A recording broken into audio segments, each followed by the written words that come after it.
Hello. On this video, I will go over the quiz on deriving using power rule. So this is a quiz.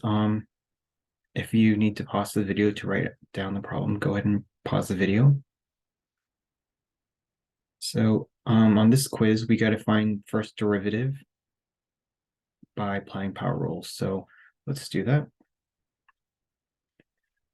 So if you forgot what the power rule is, let me write the rule.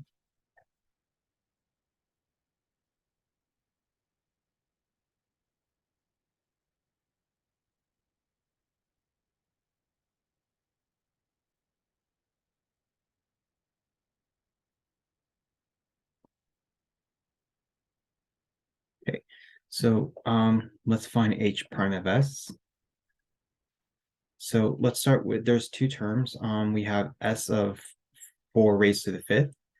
So this has a coefficient 1, so it's going to be 1 times the power, which is 4/5, right? 1 times 4/5 is 4/5.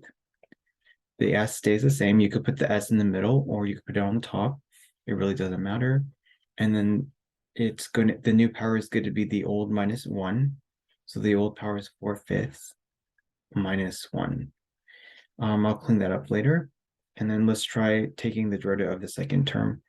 So it's going to be, this is like a -1. So -1 times the power, which is -2/3. So it's going to be minus 2/3 s. And then the new power is going to be the old minus 1. So 2/3 minus 1. Okay.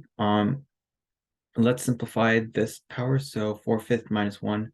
1 could be written as 5/5. So that's going to be 4/5 s, and then 4/5 minus 5/5 is -1/5. And then the same thing here. This would be -2/3 s. And then this power is 2/3 minus 1, and 1 can be expressed as 3/3.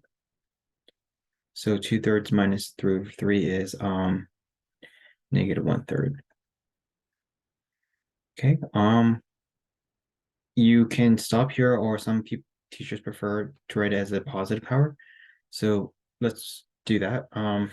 So how do I write s to the -1/5 as a positive power? It would be expressed as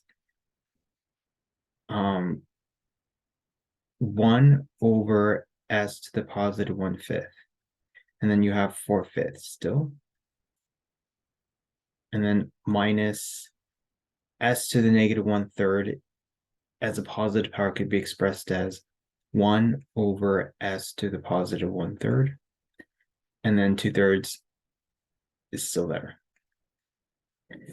Now you can actually simplify one more time. S to the 1/5 is the same thing as the 5th root of s. The same thing with s to the 1/3. It's the same thing as cube root of s. So your final answer could be expressed as 4 on the top, and then on the bottom it's 5. And then s to the 1/5, it could be expressed as the 5th root of s minus,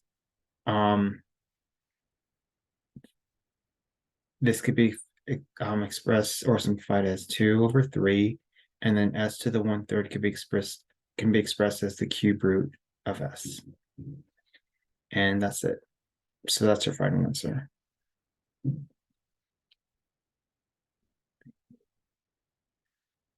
Yeah, that's it for this quiz. Thank you. Bye-bye.